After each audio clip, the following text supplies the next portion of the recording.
Remember, a pound of roux, a gallon of liquid. A half a pound of roux, a half a gallon of liquid. That's going to get me in the ballpark, right? So I'm going to heat my milk up. Who knows how to work that joystick on the camera? Somebody knows how to use a joystick. So you said you toasted the flour? Yeah, I pre-toasted the flour in an oven. I do usually a bunch. I do enough flour to last me for a year. I just do a whole bunch and I put it in containers. One little flavoring element to our bechamel, okay? Escoffier added a flavoring component called an onion piqué. P-I-Q-U-E, piqué. Okay? Piqué means pricked. So I'm going to make a slice, and then I'm going to take a bay leaf, okay? And I'm going to add it into that little groove, if I can find it, okay? To hold my little bay leaf. So is this on the picture? Okay? That's pretty neat. This is just on the picture, wasn't Okay? The next thing that is a component is clove. If you've ever seen clove, they look like little nails, little spikes, right? Okay? Now clove have a numbing agent to them. Used to be used in the dental profession for a toothache, to numb.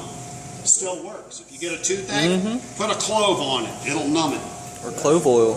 If you buy Orajel that you put on a baby's gums when they're teething, it's made from clove. Okay? Can you try it? Don't chew it. I thought it was a club of gum.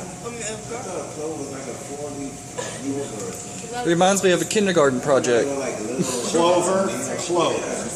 Two totally different things. I'm thinking it's like a big old vegetable. like a 40 clover or something. It's a face. That's so cute. This is Wilson. This is my friend Wilson. He's an onion piqué. That's Wilson. So the one where you like burn it on the bottom? That's if you're going to do a gastrique. Okay? And you'll be doing gastriques with vinegar and sugar and onion. That's cool. That's kind of that sweet sour, that sugar vinegar. You get some sugar from the lemon or from the onion. So we're going to scald our milk. While that is heating up, we're going to start with our stock today. Now we have chicken stock. We're going to talk about stock, so I don't know if we're going to get any cutting in today, but that's all right. Maybe take some potatoes home for breakfast? I'll let you take potatoes home. So we're going to make a little extra, but look at the beautiful color. When we talk about stock, stocks are a thin, okay, clear liquid. Now, the liquid can have color to it, like chicken. This is golden. That's beautiful, isn't it? Is that why it's so golden? It's reduced from here I see the line.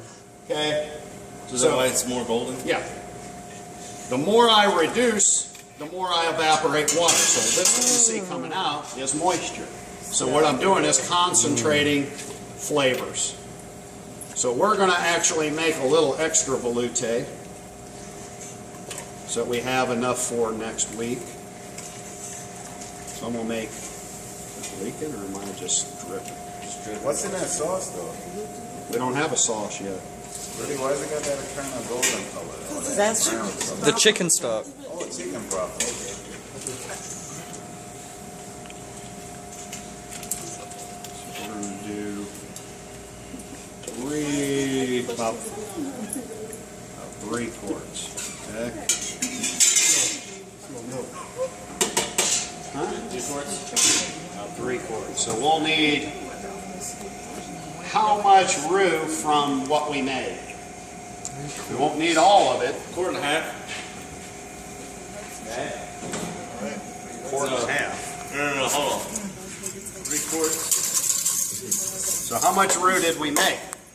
We made a pound, right? We made a pound. So we will need 12 ounces. Because if I had 2 gallons, or if I had 1 gallon there, I got 3 quarts instead of 4. So I need 12 ounces. Okay? No, 16 ounces equals a pound. Okay, good. So if I had a gallon of stock, I'd use the whole pound. Now, one thing to remember when We add a starch to a liquid, especially flour. Flour takes longer to absorb and to swell and to thicken. When we add it to a liquid such as milk that has sugar, lactose, okay, there is even a longer delay before the moisture can be absorbed by the starch and thickened. So you have to give it time. So don't get impatient and start adding more and more roux, because eventually 5-10 minutes later it's going to be like wallpaper paste. It's going to really, once it absorbs and thickens, it's going to be too thick. So you got to give it time, because those sugars kind of inhibit the rate at which the starches can get to the moisture to swell. So we're going to scald it. We're going to bring our liquid to a boil. Now you see how beautiful color this is. Now when we add the flour to it, this is what we call transparent. Okay? Once I add the roux to it, it's going to become opaque. Okay? Meaning I'm not going to be able to see through it. It's no longer transparent. So do you have to always use whole milk? No. You can use... Now bechamel is typically milk. Now can you use 2%? Yes. Okay. Absolutely. And again, like I said, you could use half and half. You could use heavy cream if you were doing an Alfredo. Okay? So just remember, when you start getting to half and half of cream, you're talking more money. Of course, the richness and the flavor is going to be better, but it's going to cost you more. Chef, what about canned milk? You can use evaporated milk, probably. Yeah. Condensed milk has too much sugar. You wouldn't want to use it. Evaporated milk would give a very distinct flavor, though.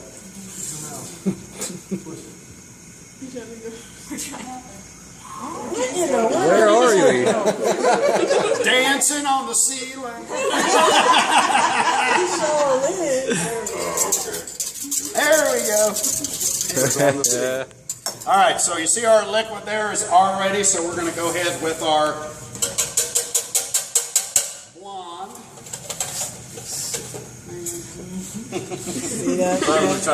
My new jacket already splattered. Did you get the name right this time? No, these are wrong. They got toad. Wow. Toad. T-O. Got that right.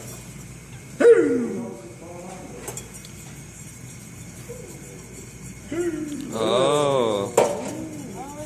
Turn it down a little bit.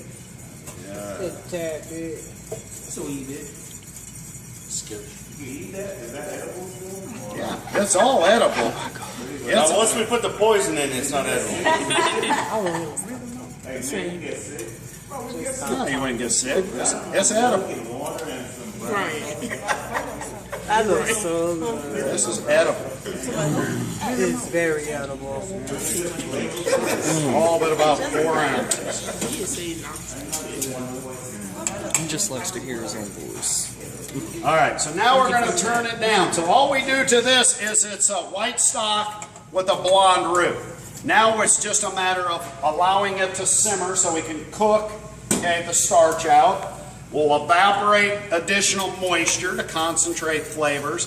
And of course the sauce is going to start to get a shine to it. It's going to get a sheen to it. Okay, right now it just looks kind of opaque and cloudy. Okay. Now, if I center it on the flame, what's going to happen is it's going to have convection, right? This is movement. It's convection. It's going to keep pushing towards the outside. I'm going to have some impurities come up out of that roux, that flour and stuff. So a lot of chefs will say offset your pan on the burner. So now it's only convection here and it's stagnant over here. So all the impurities are going to push to this side. So now I can skim them. Okay? So I just barely turn it, just let it slowly simmer and let it move those impurities off to the side. So this will have to cook again for probably an hour, okay, before, so about 2:15 we'll taste it.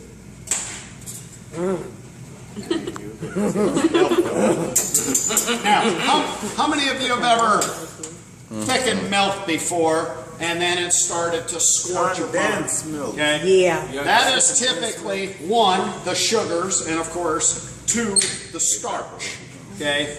So in order to help alleviate, okay, those sugars from caramelizing and scorching to the bottom of the pan, we will actually take it off a direct heat into an indirect heat environment called a bain-marie.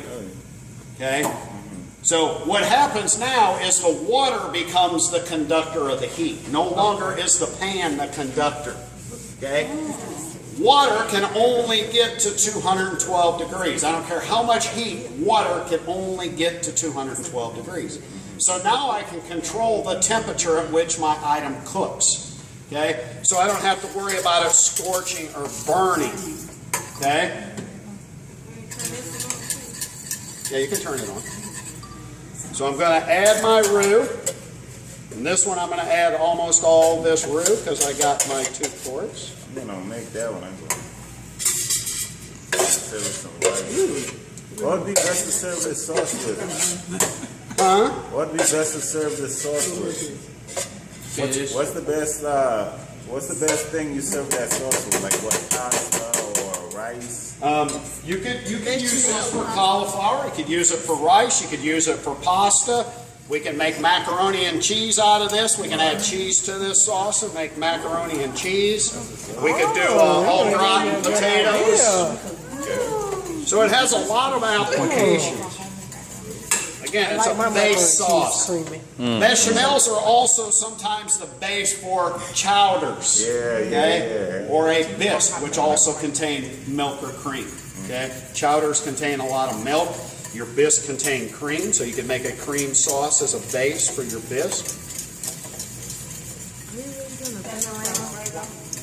Alfredo, typically, yes, that would be a cream base. So instead of milk, we would use cream and garlic.